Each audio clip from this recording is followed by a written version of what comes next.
The sound of shattering glass jolted me awake. I sat up in bed, heart pounding, and reached for Jake. His side was empty, still made up from the night before. Right, he'd stayed at his parents' house to help with some renovations. I slipped out of bed, grabbed my robe, and crept towards the noise. "Jake?" I called out tentatively. "Is that you?" No answer. As I rounded the corner into our living room, I gasped. My mother-in-law, Martha, stood amid a sea of broken picture frames, family photos scattered across the hardwood floor. "Oh, Claire," she exclaimed, her voice dripping with false sweetness. "I'm so sorry, dear. I was just trying to straighten these photos, and they all came tumbling down." I blinked, trying to process the scene. "Martha, it's 6 a.m. How did you get in?" She waved a key in the air. "Jake gave me a spare, in case of emergencies." "Of course he did."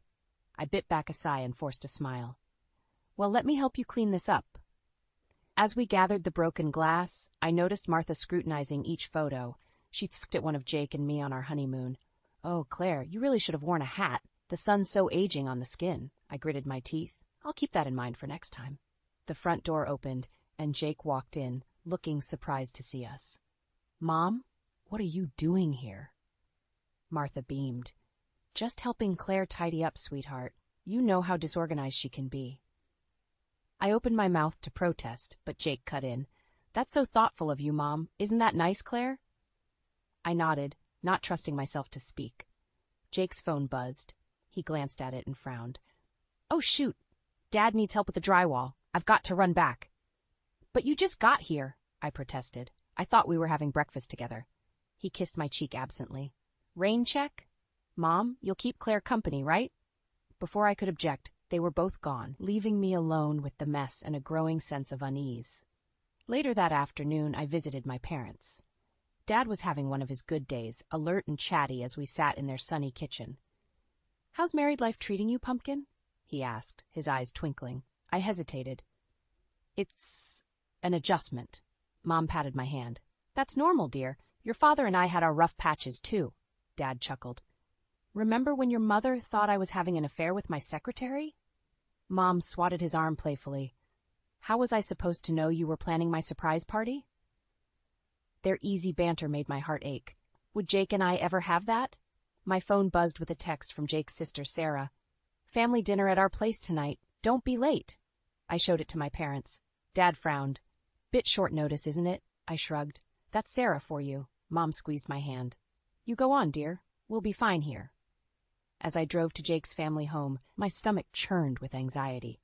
These dinners always felt more like an inquisition than a family gathering.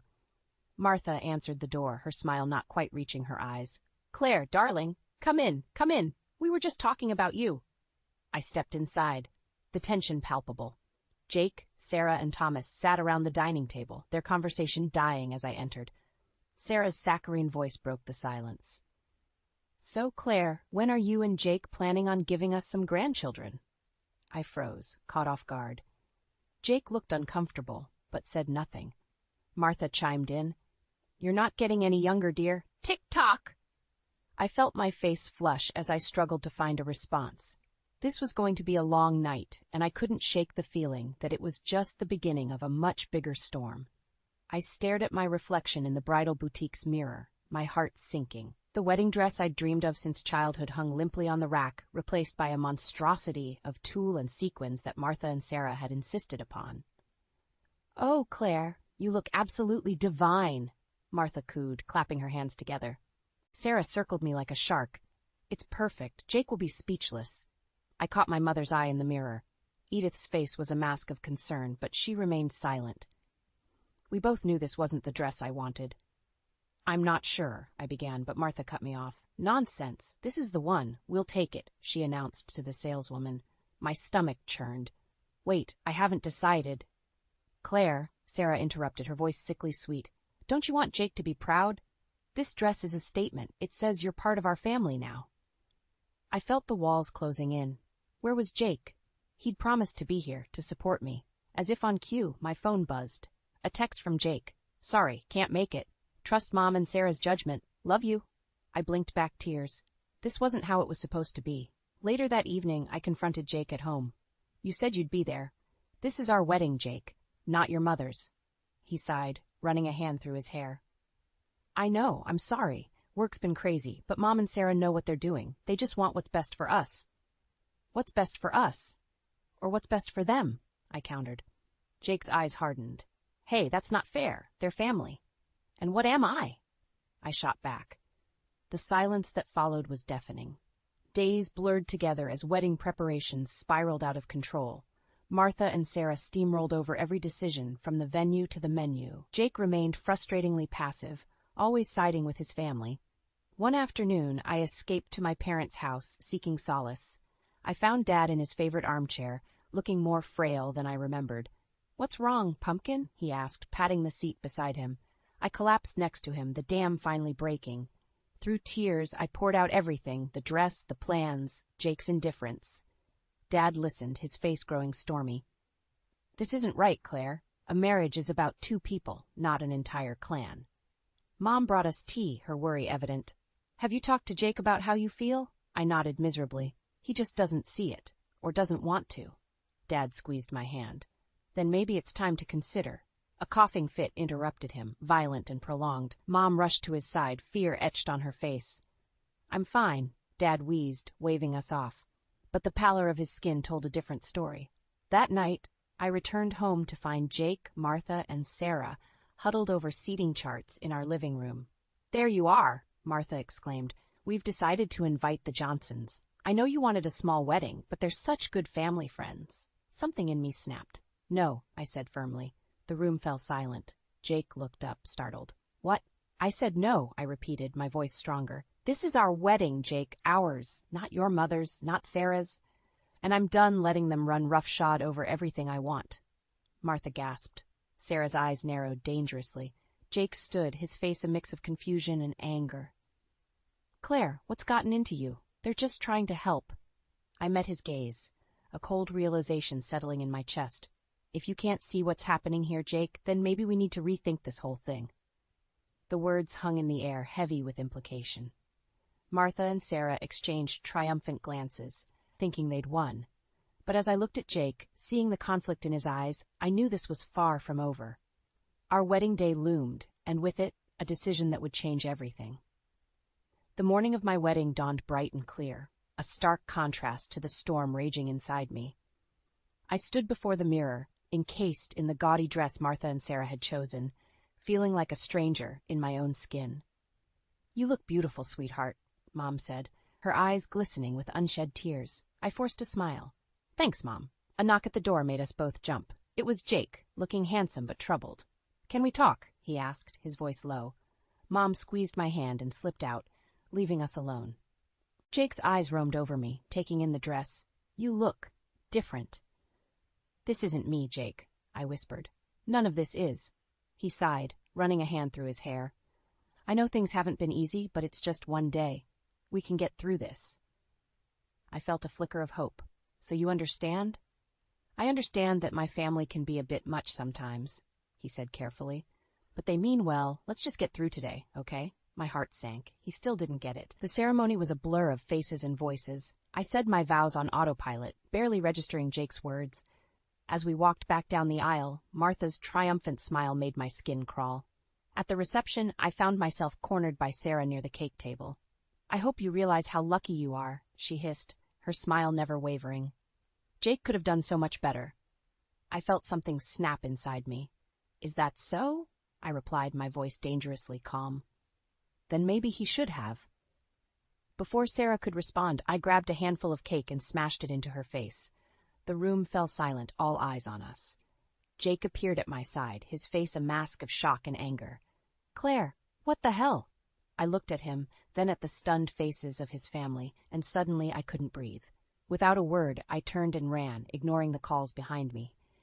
I found myself in the garden, gasping for air. Jake found me there, his tie askew and cake frosting on his sleeve. What's going on with you? He demanded. You've embarrassed us all. Us? I echoed. There is no us, Jake. There's you and your family, and then there's me, alone. His face softened. That's not true. I love you. Do you? Do you? I challenged. Because loving someone means standing up for them, supporting their choices. When was the last time you did that for me? Jake's silence was deafening. I can't do this anymore, I said quietly. I won't live my life trying to please people who will never accept me. What are you saying? Jake's voice was barely a whisper. I slipped off my wedding ring and pressed it into his palm. I'm saying goodbye. The shock on his face almost made me waver, but I steeled myself and walked away. As I reached the garden gate, I heard Martha's shrill voice. Jake, what happened? Where is she going? I didn't stay to hear his response. I kicked off my heels and ran, my ridiculous dress billowing behind me like a parachute of broken dreams. Hours later, I sat in my childhood bedroom, surrounded by the remnants of a life I thought I'd left behind. Mom brought me tea, her face etched with concern. What happens now? She asked gently. I took a deep breath. I don't know, but for the first time in a long time, I feel like I can breathe. A commotion downstairs made us both start. Dad's voice, usually so weak lately, boomed through the house. You have no right to be here. Get out! Mom and I rushed downstairs to find Jake standing in our living room, looking lost and angry. Dad stood before him, trembling with fury. Please, Jake pleaded, his eyes finding mine.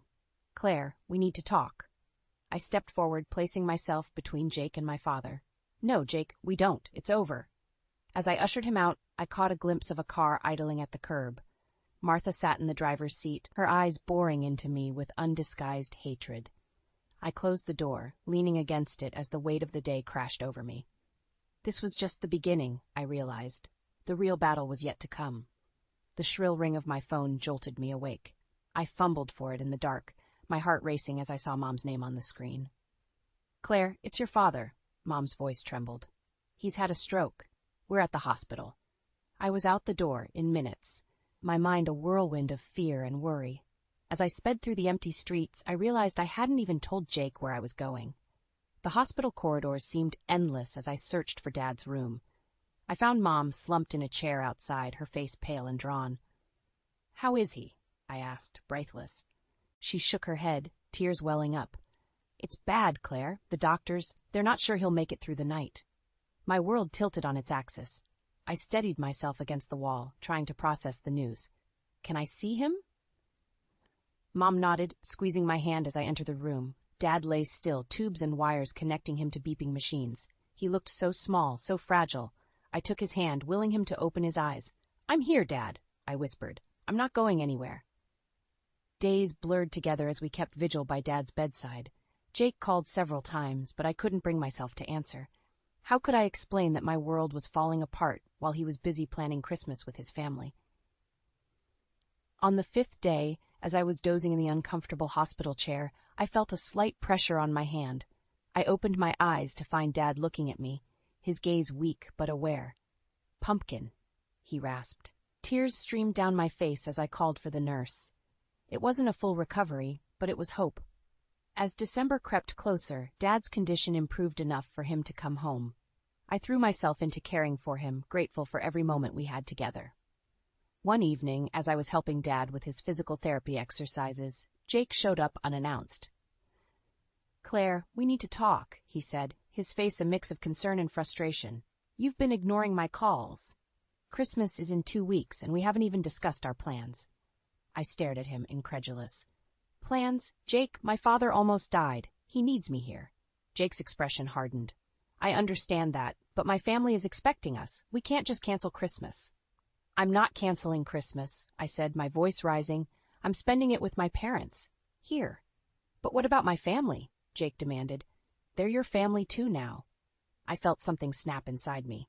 Are they? Because when my father was fighting for his life, where were they? Where were you? Jake flinched as if I'd slapped him. That's not fair. I tried to be here, but work. Save it, I interrupted. I've made my decision. I'm staying here for Christmas. You're welcome to join us, but I won't be going to your parents' house. Jake's face clouded with anger. You can't just make that decision without me. We're married, Claire. We're supposed to be a team. Are we? I challenged. Because lately, it feels like you're on a different team altogether. We stared at each other, the gulf between us widening with every passing second. Finally, Jake turned and stormed out, slamming the door behind him. Dad's voice, weak but determined, broke the silence. You did the right thing, Pumpkin. Don't let anyone make you feel otherwise. I sank into the chair beside him, suddenly exhausted. I know, Dad, But why does doing the right thing have to hurt so much? He squeezed my hand. Because it's worth it. You're worth it. As I sat there holding my father's hand, I realized I was at a crossroads. The life I had built with Jake was crumbling, but something new and uncertain was taking shape. Christmas loomed ahead, not as a celebration, but as a battle line drawn in the sand. I took a deep breath, steeling myself for what was to come. Whatever happened, I knew one thing for certain. I wouldn't back down. Not this time. The call came at 3 a.m., shattering the fragile peace I'd managed to find. Mom's voice, broken and raw, told me what I'd been dreading for weeks. Claire, he's gone. Your father, he's gone.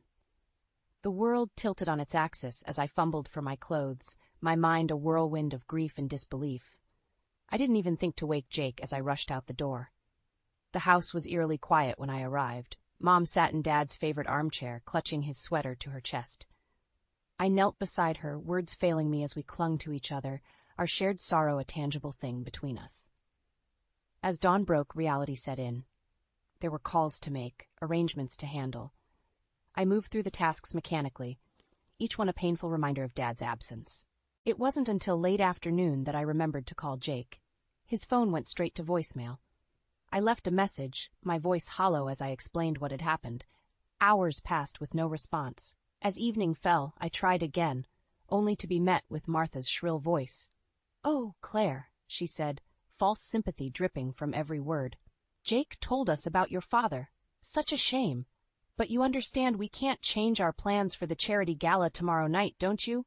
It's been in the works for months." I felt as if I'd been slapped. "Martha, my father just died. Surely Jake." "Jake knows his responsibilities," she interrupted. "I'm sure your mother can handle the details. Family obligations come first, after all." The line went dead before I could respond. I stood there, phone in hand, rage and disbelief warring within me. Mom found me like that, still frozen in shock. "Claire? What is it?"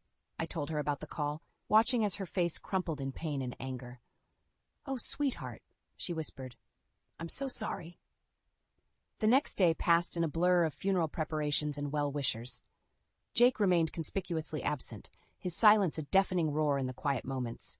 It wasn't until the evening of the wake that he finally showed up, looking uncomfortable in a suit that screamed charity gala rather than grieving family.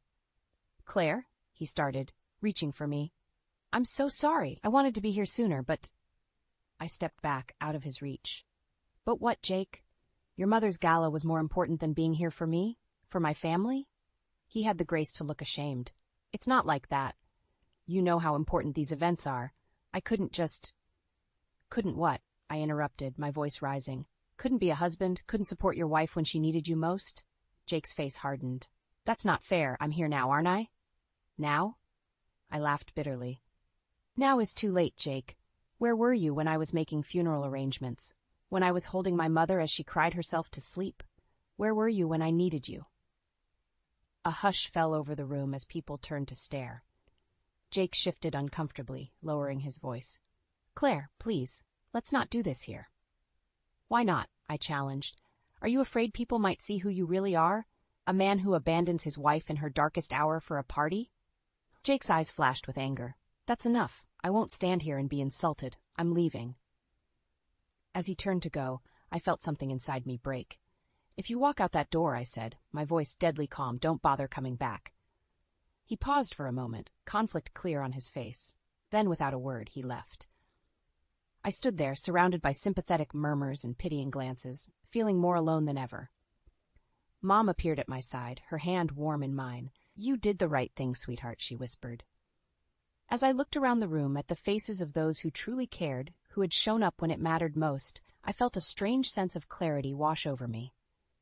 Dad was gone, and with him, the last threads of my marriage were unraveling.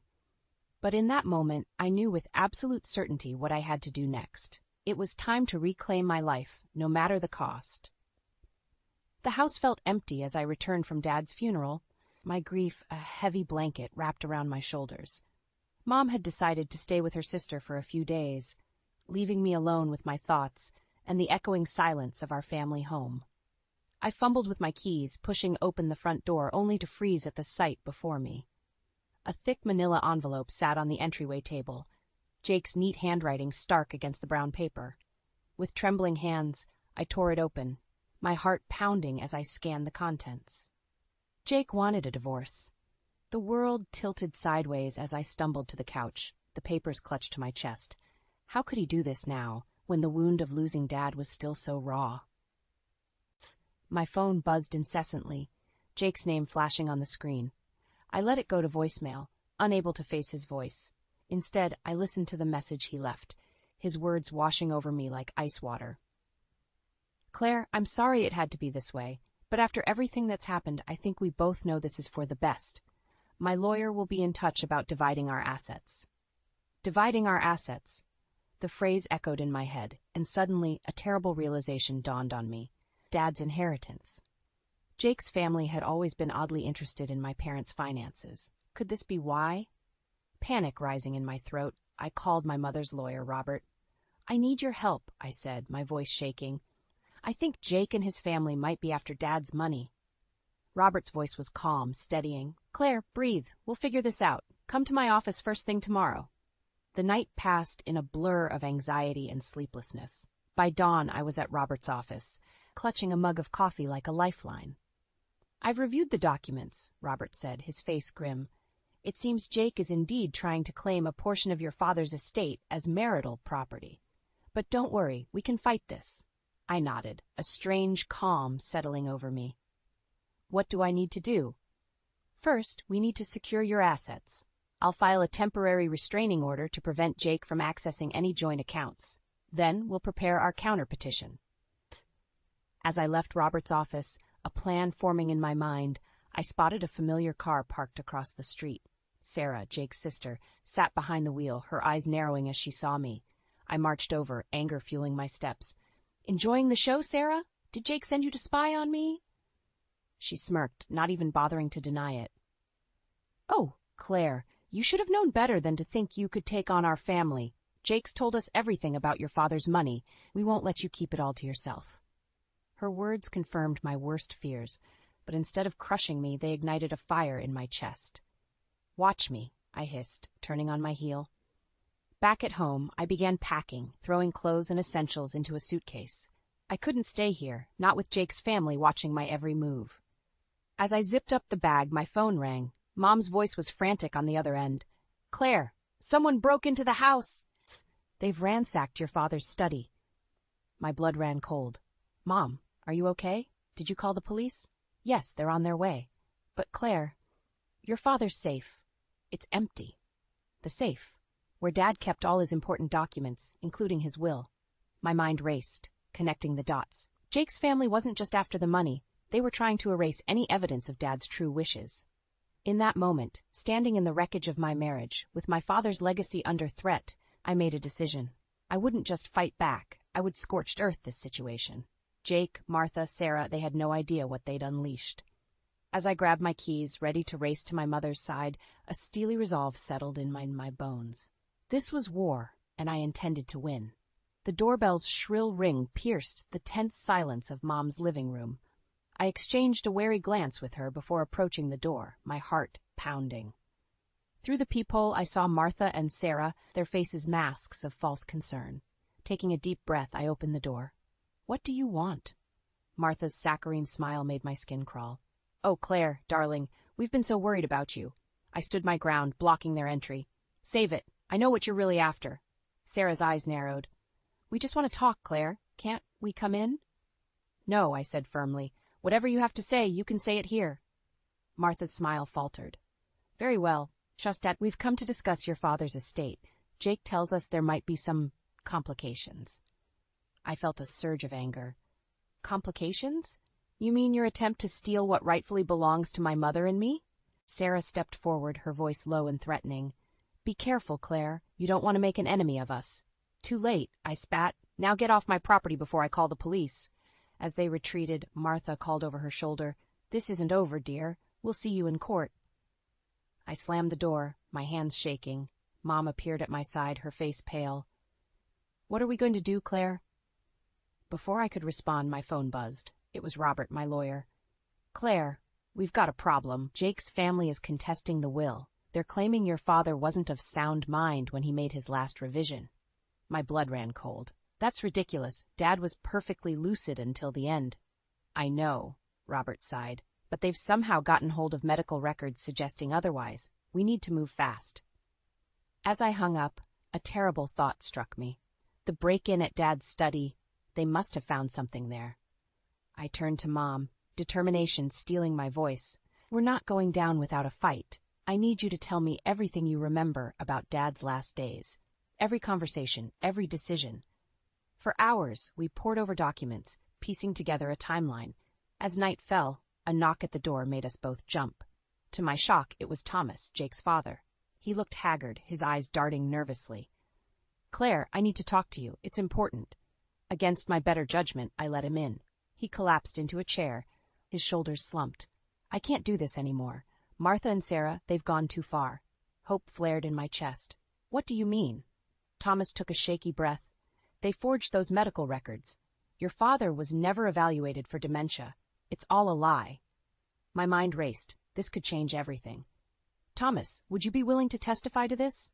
He nodded, looking years older. Yes, it's time I stood up to them. As Thomas left, promising to meet with my lawyer the next day, I felt a glimmer of hope, but it was short-lived. My phone rang, an unknown number flashing on the screen. Hello? Jake's voice, cold and unfamiliar, filled my ear. I hope you're happy, Claire. You've turned my own father against us. Jake, this has to stop. You know what your mother and sister are doing is wrong. He laughed, a harsh sound that sent chills down my spine. Wrong? The only thing wrong here is you thinking you can win. We've got resources you can't imagine. Yeah, by the time we're done, you'll be lucky if you have a penny to your name. The line went dead, leaving me shaken. I turned to find Mom watching me, her face a mix of fear and resolve. What now? She asked softly. I squared my shoulders, a plan already forming in my mind. Now, we fight fire with fire. They want to play dirty? Fine, but they have no idea who they're dealing with. As I dialed Robert's number, ready to set our counterattack in motion, I realized this was more than just a battle over Dad's inheritance. It was a war for justice, for family, for everything I held dear, and I was ready to risk it all to win. The moving truck rumbled away, leaving Mom and me standing in front of our new home. A fresh start, miles away from the chaos Jake's family had brought into our lives. I took a deep breath, feeling a weight lift from my shoulders. Ready? Mom asked, squeezing my hand. I nodded, a smile tugging at my lips. More than ready. As we unpacked, my phone buzzed incessantly. Jake, Martha, Sarah, all leaving increasingly frantic messages. I ignored them, focusing on creating our new sanctuary. It was past midnight when a crash downstairs jolted me awake. Mom's frightened voice called out, Claire. Heart pounding, I grabbed the baseball bat I'd kept by my bed and crept downstairs. The sight that greeted me froze me in my tracks. Martha, Sarah, and Thomas stood in our living room, surrounded by shattered glass from the window they'd broken. Thomas looked terrified, but Martha's eyes gleamed with manic determination. Where is it? She hissed. Where's Milton's will? I raised the bat, my voice steady, despite my racing heart. Get out of our house. Now. Sarah lunged forward, but I swung the bat, stopping inches from her face. She stumbled back, shock replacing her usual smirk. Claire, Thomas pleaded, this has gone too far. Let's just talk. Shut up! Martha snapped. She turned to me, her face contorted with rage. You ungrateful little bitch, after everything we've done for you. A siren wailed in the distance, growing louder. Mom appeared beside me, her phone in hand. I've called the police, she announced, her voice stronger than I'd heard in months. Panic flashed across their faces. Thomas made a dash for the broken window, but tripped, crashing into a side table. Martha and Sarah hesitated, clearly torn between fleeing and continuing their search. The choice was made for them as red and blue lights flooded the room. Police! Hands where we can see them. As the officers burst in, I felt a strange calm settle over me. This was it. The moment when all the lies, all the manipulation would finally come to light. Hours later, as dawn broke, I sat in our kitchen nursing a cup of coffee. The police had taken Martha, Sarah, and Thomas away in handcuffs, charged with breaking and entering, attempted theft, and a host of other crimes. Jake had shown up shortly after, wild-eyed and frantic, but instead of defending his family, he'd crumbled under questioning, admitting to his part in the scheme to steal Dad's inheritance. Claire? Mom's soft voice pulled me from my thoughts. The detective wants to speak with us again. I nodded, standing up. Let's finish this. In the living room, Detective Harris smiled warmly. Mrs. Edith, Miss Claire, I have good news. With Thomas's confession and the evidence we found at the scene, we have more than enough to ensure Martha, Sarah, and Jake face justice. Relief washed over me, but it was tinged with sadness. What happens now? They'll be prosecuted to the full extent of the law, he assured us. And as for you two, you're free to live your lives without fear of further harassment. As the detective left, Mom and I stood in silence, the weight of everything that had happened settling around us. I'm so proud of you, Claire, Mom said, her eyes glistening. Your father would be too. I felt tears welling up. I just wish he was here to see it. She pulled me into a hug. He is, sweetheart. In every brave decision you've made, in every moment you've stood up for what's right, he's here. As we held each other, I realized that this wasn't just an ending. It was a beginning. We'd face the storm and come out stronger, our bond unbreakable. Later, as I stood on our new porch watching the sun set on this chapter of our lives, I felt a sense of peace I hadn't known in years. The road ahead was uncertain, but I was ready to face it. No more sacrificing my happiness for others.